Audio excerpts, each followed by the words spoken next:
Oi pessoal, tudo bom? Eu sou o Guto Vig e eu tô de novo aqui enchendo a paciência de vocês aqui no Custom Shop Brasil.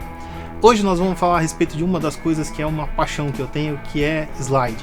Então nós vamos contar um pouquinho nesse episódio da história do slide, desde como isso virou, os instrumentos e tudo, até o que está rolando hoje. Então eu vou mostrar um monte de instrumentos diferentes, falar um pouco de regulagens e de tipos de slide.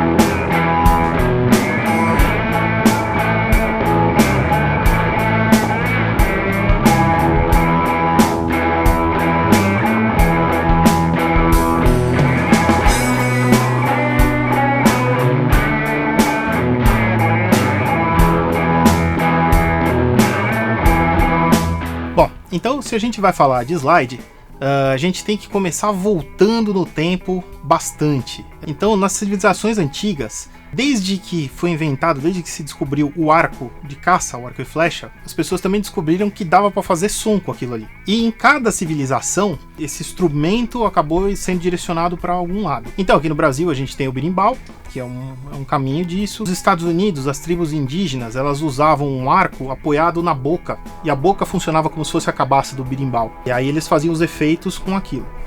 Aí, a parte que interessa mais pra gente é a parte que foi pra África, o que esse instrumento virou lá. Então tem um instrumento africano bem antigo chamado diddley bow. Esse instrumento, do que se trata?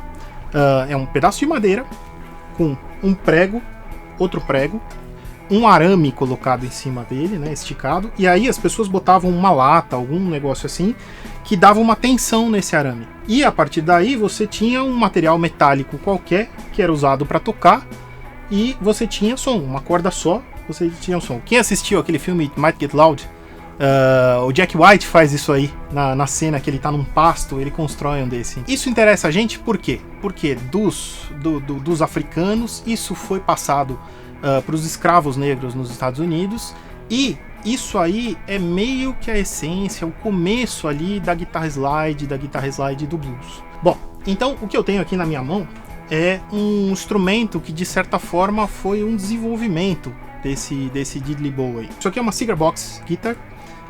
Você tem registros de instrumentos tipo cigar box desde o século XVIII, né? Então assim, são instrumentos muito rústicos. Eles não têm muito padronização, justamente por eles serem feitos artesanalmente, e cada um faz do seu jeito, faz do jeito que quiser. Então, hoje em dia, você teve uma reedição, né? Esses instrumentos voltaram a estar na moda aí desde a década de 60 e tal. Tem gente que faz em linha, tem gente que continua fazendo artesanalmente. O normal desse instrumento é ele ter 3 ou 4 cordas, que foi meio que o definido como padrão. Ele pode ter trastes ou não, né? Essa que eu tô segurando aqui é uma cigar box feita pela pauleira, a Paula Bifu. Ela brinca, inclusive, com essa ideia das coisas do it yourself, né? O astilho dela é uma chave. O nut dela é um pedaço de parafuso cortado. As marcações são pregos. E é um instrumento muito interessante. Você pode captar esse instrumento ou com um captador de contato, que é o caso dessa aqui. Se você quiser um som um pouco mais guitarrístico, ele fica um pouco mais amigável para overdrive, ele pode ter um captador de guitarra.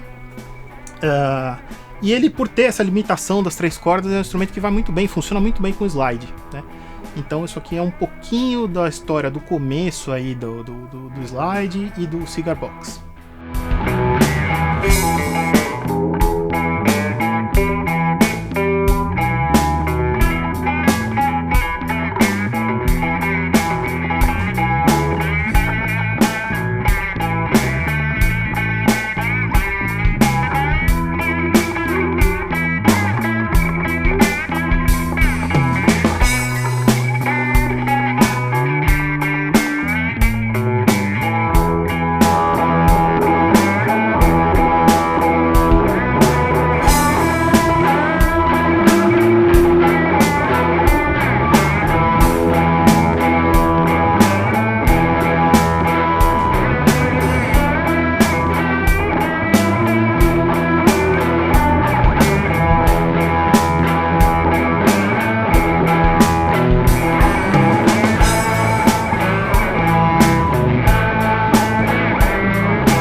a gente continuando na nossa linha do tempo aí falando a respeito do slide, que isso aqui é comumente conhecido como dobro.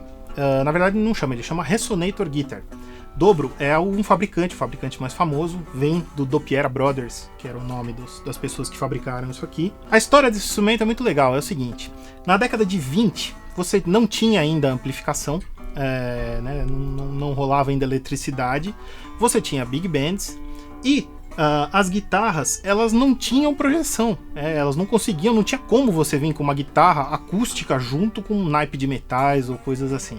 Então, o Dopiera, ele teve uma ideia de fazer um instrumento que tivesse um volume mais alto. E ele usou a filosofia que se tinha do gramofone, mais ou menos, da época. Então, ela tem uns alto-falantes mecânicos e ela tem essa operação mecânica de amplificar o som, né? Então, deu certo. Isso aqui é um instrumento que você desce a mão nele, é alto, é muito mais alto do que um violão. Aí tem um fato curioso. Isso aqui, quando foi lançado, ele custava quase o preço de um carro na época, né? Isso a gente tá falando em década de 20. E na década de 30, você já acha esses instrumentos sendo muito utilizados pelos bluesmen. Então, como é que isso aconteceu? Logo depois que isso aqui foi lançado, chegou o amplificador. E aí os caras descobriram que você ter uma guitarra normal amplificada tinha uma característica sonora muito mais fácil de se trabalhar do que esse tipo de instrumento. Então eles caíram no ostracismo, eles perderam meio que o sentido da invenção deles. E aí eles foram parar, por exemplo, nas pawn shops, né, nas casas de penhor, nesse tipo de coisa. E aí você tinha, nessa época, na década de 30, você tinha os ex-escravos americanos saindo lá do delta do Mississippi, lá da região sul, vindo aqui em direção a Chicago. E eles encontraram isso aqui a preço de banana, eles iam tocar no meio da rua. Então esse instrumento ficou muito interessante, porque ele era alto pra burro, né? Não custava nada, era um negócio que estava super barato, então eles começaram a adotar esse tipo de instrumento. E aí que ele foi parar na mão dos bluesmen, e a partir daí foi achado um novo significado, um novo destino para esse tipo de guitarra. Eles descobriram que isso aqui funcionava muito bem com o slide, aí as fábricas se reergueram e começaram a fabricar isso aqui tudo de novo. Já não mais como um instrumento que tinha que ser mais alto com o violão, mas já com a sua voz específica, já querendo ser um instrumento específico para slide. Esse instrumento aqui também, a gente está no Custom Shop Brasil, então nós vamos falar de instrumento brasileiro. Esse instrumento é feito pela Delta, que ao que me consta é a primeira empresa brasileira que foi especializada nesse tipo de instrumento. Esse aqui é um tricone, é um tipo de modelo. Você tem vários tipos de resonator. Você tem os híbridos de madeira com metal, você tem os todo de metal, você tem alguns modelos e tipos de cone. Esse aqui chama tricone porque ele tem 3 cones, cada um numa ponta desse T aqui, que geram essa característica específica de som que esse instrumento tem. Vocês vão ouvir daqui a pouquinho.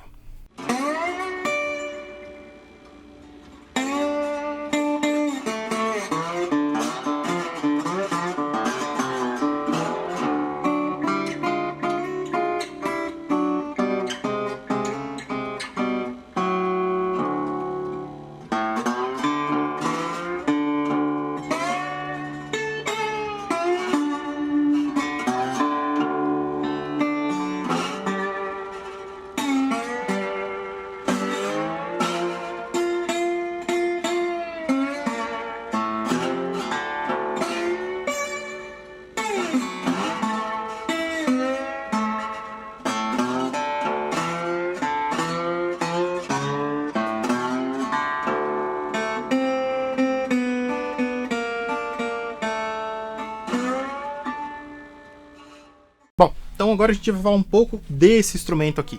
Isso aqui é uma lap steel, também conhecida como guitarra havaiana. Então, para descobrir por que isso aqui chama guitarra havaiana, primeiro a gente precisa voltar um pouco mais no tempo. Na metade do século XVIII, o rei do México deu para o rei do Havaí um monte de vaca, um rebanho grande de gado. E os havaianos nunca tinham mexido com isso aí, então eles pediram para os mexicanos mandarem os cowboys da época para eles aprenderem a lidar com o gado. E esses cowboys, eles levaram o violão espanhol, né, o violão de nylon, para o Havaí. Eles ficaram um pouco tempo lá, alguns violões sobraram, né, e os havaianos não sabiam muito bem o que fazer com ele. Então reza a lenda que um havaiano achou um violão desse, botou numa afinação aberta, porque era a coisa mais simples que ele tinha, uma referência mais fácil de ouvir. Ele pegou uma estaca de estrada de ferro, passou na corda e descobriu que saía som. Então, aí ele deitou o tal do violão e começou a tocar desse jeito. O cara estudou alguns anos isso aí, ficou recluso, e quando ele apareceu no final do século XVIII de novo no Havaí, ele apareceu dominando essa técnica. Que então é isso aí, tocar o violão normal deitado no colo virou a tal da guitarra havaiana, né? Bom, no século XIX, no comecinho do século XIX, você teve uma feira pan-americana nos Estados Unidos, onde pela primeira vez esses músicos havaianos foram para os Estados Unidos e o povo americano teve contato com esse tipo de sonoridade, com esse tipo de som. Então a teoria que se tem é que a partir daí adaptaram essa técnica para o blues, né, para se tocar aí o violão deitado com corda de metal. Bom, na década de 20, você teve um cara que era um construtor de violino, o sobrenome dele chamava-se Wessenborn. E esse cara foi o primeiro cara a fazer um instrumento, ainda acústico na época, né, década de 20, que era feito especificamente para tocar no colo. Então ele era um violão com um braço oco, quadrado, né, menorzinho, e ele era feito para tocar slide. A evolução desse Wessenborn, quando chegou a eletricidade, ele virou o lap steel. Então as pessoas acham que a primeira guitarra de corpo sólido foi a Tele na década de 50, mas na verdade na década de 30 a Rickenbacker lançou uma lap steel que hoje em dia é chamada de frying pan, que ela tem uma cara de frigideira mesmo. Esse foi o primeiro instrumento sólido elétrico a ser feito em linha. E isso era uma lap steel. As lap steels, elas têm por característica essa ação super alta. Normalmente a gente usa um nut de metálico aqui, um nut de latão, para deixar o som mais brilhante. Você não precisa de traste efetivamente, porque ela é super alta, então você não vai tocar no traste, ele é só uma referência, né? Ela pode ter caminhos musicais muito distintos, né? A lap steel foi o que antecedeu a pedal steel, né?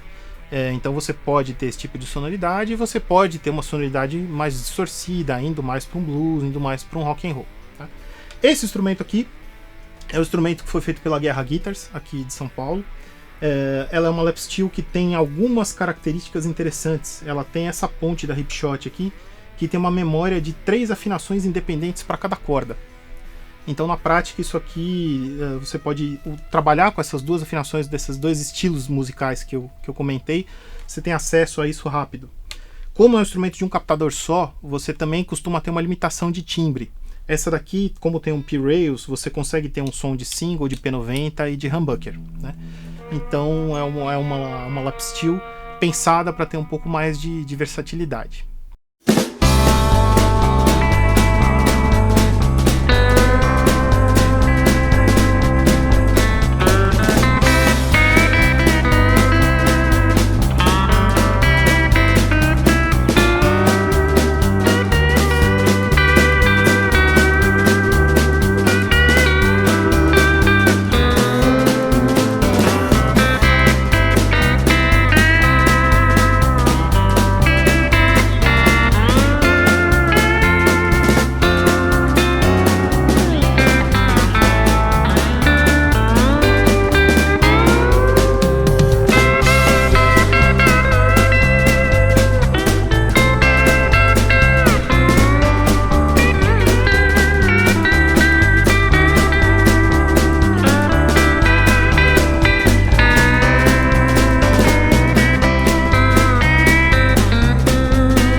Bom, então agora a gente vai falar um pouco do slide aplicado à guitarra tradicional, do jeito que a gente costuma usar.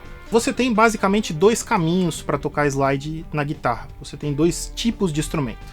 Ou você vai ter um instrumento dedicado principalmente para o slide, e aí, como no pedal steel, no lap steel que a gente já falou agora há pouco, você vai precisar de uma ação alta. Normalmente a gente trabalha com afinações abertas, as mais tradicionais são Ré, Mi, Sol ou Lá, né? Então você tem um monte de instrumentos que são referências, você pega Silvertones, Danelectros, né? Guitarras toscas em geral costumam funcionar muito bem, porque é aquela história, você tem ação alta, você não precisa de traste, você não precisa de um bom trabalho de traste. Essa guitarra ela não tá com o nut alto definitivo, mas ela tem um dispositivo interessante, um dispositivo de metal que sobe a ação dela para você tocar nesse estilo.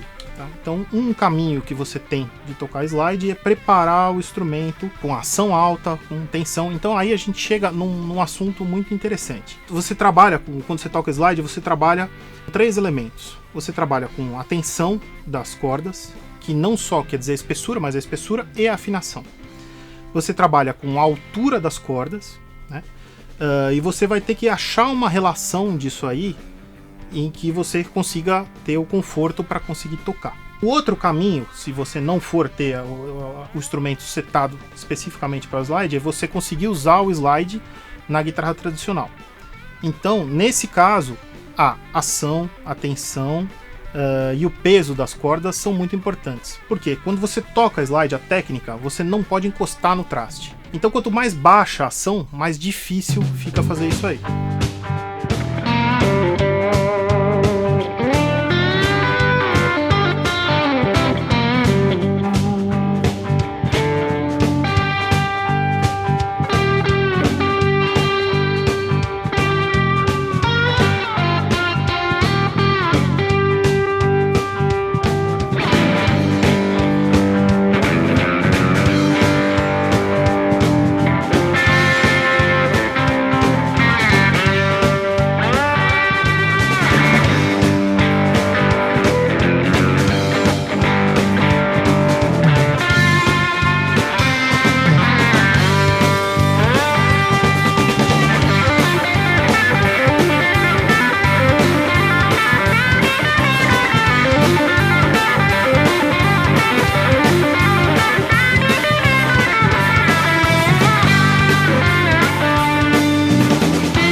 Você usa truques como aumentar a espessura de corda, você pode usar um slide mais leve. Então, falando de slide mais leve, a gente vai mostrar um pouco dos tipos de slide que se tem. Então, a primeira divisão de categoria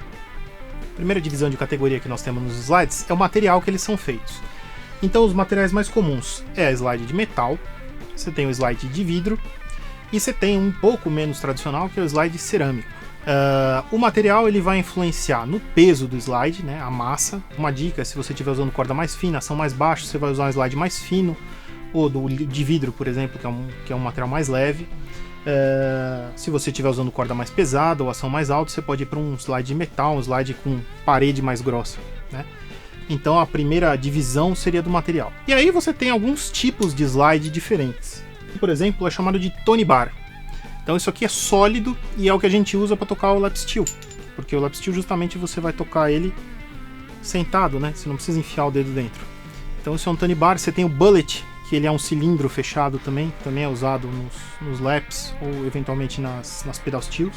E aí você tem os ring slides, que é um negócio que eu gosto bastante, porque eu sempre queria ter a possibilidade de estar tocando o slide, de botar uma frase de slide no meio do meu fraseado normal, né? Então você tem alguns produtos de linha disso aí. Isso aqui, por exemplo, é um slide que você acha para vender, que você coloca no dedo e você prende ele com velcro. Então ele é ajustável, é um pouco mais fácil de acertar. Você tem eles feitos em metal, você tem eles feitos em cerâmica. Isso aqui é inédito, ao que me consta. Isso aqui é um protótipo que acabou de sair do forno, literalmente. Isso aqui é um protótipo da Karasik Guitars, que é um parceiro aí do Custom Shop Brasil. Ele saiu do forno ontem, aqui a gente está fazendo o teste com ele. Então esses são os tipos de slide que você tem para utilizar.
O slide é um assunto muito específico, não são muitos guitarristas que dominam, mas o legal é, para quem gosta, para quem quer aprender, é primeiro ouvir os músicos que são referência.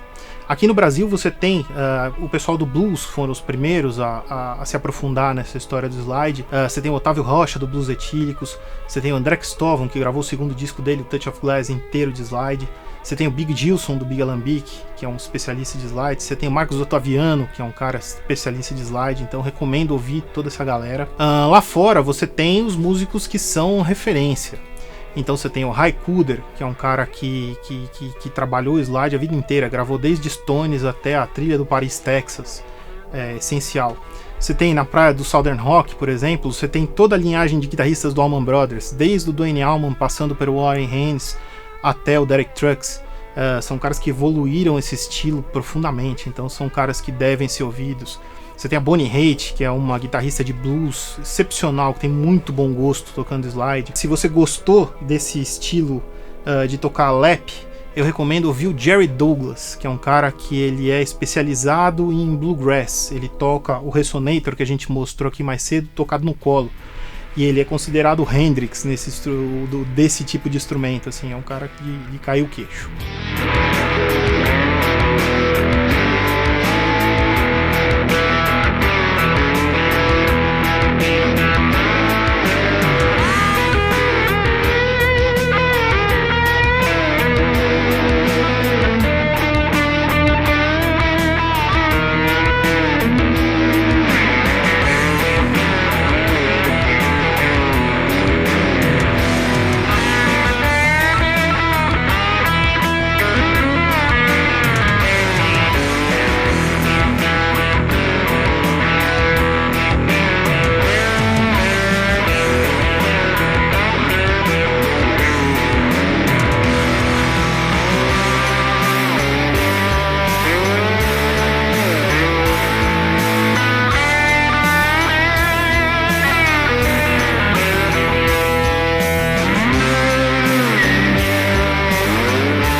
Foi isso.